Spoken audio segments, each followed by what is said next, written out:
सुक्खू सरकार पर नेता प्रतिपक्ष जयराम ठाकुर का बड़ा हमला है। आउटसोर्स कर्मचारियों के मामले में हमला बोला है। निकाले गए आउटसोर्स कर्मचारियों को बहाल करे सरकार, जयराम ठाकुर का बयान है। 6 महीने में करीब 10,000 आउटसोर्स कर्मचारियों को सरकार ने नौकरी से निकाला है।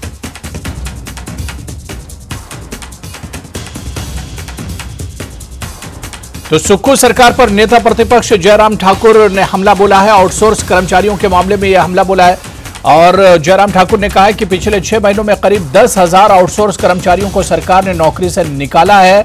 निकाले गए आउटसोर्स कर्मचारियों को बहाल करे सरकार, जयराम ठाकुर ने ये मांग की है।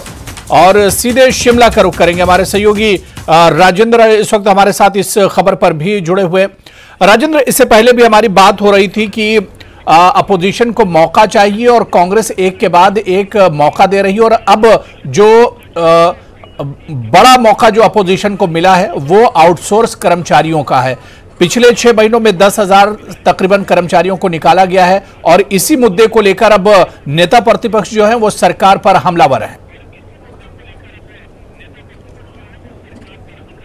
बिल्कुल अबू, ये बड़ा मुद्दा हम कह सकते हैं कि आने वाले लोकसभा चुनावों में भाजपा के लिए हो सकता है और भाजपा इसको बनाने की कोशिश भी करेगी। हिमाचल प्रदेश में आउटसोर्स कर्मियों का मुद्दा बड़ा मुद्दा बनता दिख रहा है। हालांकि पिछले 1 दशक से ये मुद्दा चला हुआ है। पूर्व की वीरभद्र सरकार के समय एक बड़ा आयोजन पीटरहॉफ में किया गया और उस वक्त भी एक आश्वासन दिया गया था कि आउटसोर्स कर्मियों के मुद्दे को सॉल्व किया जाएगा, लेकिन तब से लेकर जयराम सरकार आई भाजपा की, वो इस इशू को सॉल्व नहीं कर पाई और अब कांग्रेस की सुखविंदर सिंह सुक्खू सरकार सत्ता में है। ऐसे में पिछले कुछ दिनों से जिस प्रकार से आउटसोर्स कर्मियों के टेन्योर जब खत्म हो गया था कंपनीज का, तो उस टेन्योर को रिन्यू नहीं किया गया वर्तमान सरकार की तरफ से। ऐसे में जल शक्ति विभाग से एक बड़ी संख्या में कर्मचारियों को, आउटसोर्स कर्मचारियों को नौकरी से हाथ धोना पड़ा। इसके बाद अलग पीडब्ल्यूडी डिपार्टमेंट में इसी प्रकार का वाकया है और हेल्थ डिपार्टमेंट में भी इस प्रकार के इशू सामने आए कि जैसे ही कॉन्ट्रैक्टर का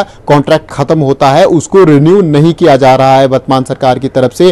और जब और लगातार आउटसोर्स कर्मचारी सचिवालय आ रहे हैं, मुख्यमंत्री से मुलाकात कर रहे हैं और एक स्थायी पॉलिसी की बात भी कर रहे हैं। पिछले दिनों हमने देखा कि कोविड के दौरान जो स्वास्थ्य कर्मी तैनात हुए थे, चाहे उनमें नर्सेज थी या अन्य स्टाफ था, उनकी तैनाती को भी खतरा था क्योंकि टेन्योर उनका खत्म हो गया था। फिर वो मुख्यमंत्री से मुलाकात की और उसके बाद मुख्यमंत्री के आश्वासन के बाद 3 महीने का एक्सटेंशन उनको दे दिया गया, लेकिन वो मियाद भी अब खत्म हो रही है। तो ऐसे में उनको भी अब अपनी नौकरी की चिंता फंस गई है और उसी को लेकर नेता प्रतिपक्ष ने आज बयान दिया है कि जिन स्वास्थ्य कर्मियों ने कोविड के समय में अपनी जान खतरे पर देकर लगाकर लोगों की जान बचाई है, उनकी सेवाओं को सरकार अब कंटिन्यू नहीं कर रही है। और आउटसोर्स कर्मियों को चुनावों से पहले कांग्रेस की तरफ से भी वायदा किया गया था, आश्वासन दिया गया था कि आपकी सेवाओं को कंटिन्यू किया जाएगा, रिन्यू किया जाएगा और एक स्थायी पॉलिसी की बात की जाएगी। इसके अलावा कांग्रेस की तरफ से विधानसभा में भी आश्वासन दिया गया था सरकार की तरफ से कि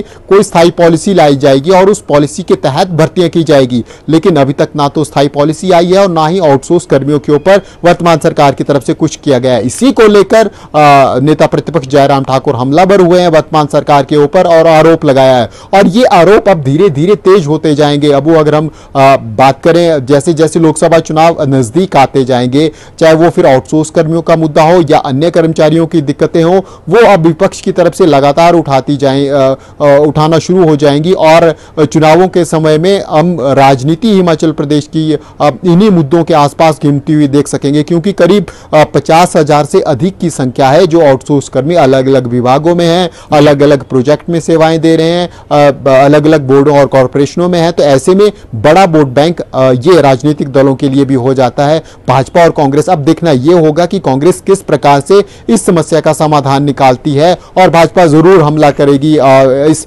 मुद्दे को लेकर, क्योंकि एक पॉलिसी भाजपा की तरफ से पूर्व सरकार के समय लाने की कोशिश की गई थी कि सभी आउटसोर्स कर्मियों को कौशल विकास निगम के तहत लाया जाएगा और इनकी सेवाओं को कंटिन्यू किया जाएगा ताकि भविष्य में इनकी नौकरी के ऊपर खतरा ना हो। लेकिन पूर्व सरकार भी इस प्रकार की पॉलिसी नहीं ले पाई, डिस्कशन में ही वो पूरा मुद्दा फंसा रहा। उसके बाद चुनाव आ गए और चुनाव चुनाव के बाद सत्ता परिवर्तन हो गया, लेकिन अब कांग्रेस कैसे इस पूरे इशू को टैकल करती है ये देखने वाली बात होगी। अब बिल्कुल राजेंद्र, आपने बिल्कुल सही कहा कि अब सरकार इसे टैकल कैसे करेगी ये देखना होगा, क्योंकि मुद्दा काफी बड़ा है। आउटसोर्स कर्मचारियों की जो संख्या है वो एक बहुत बड़ी संख्या है।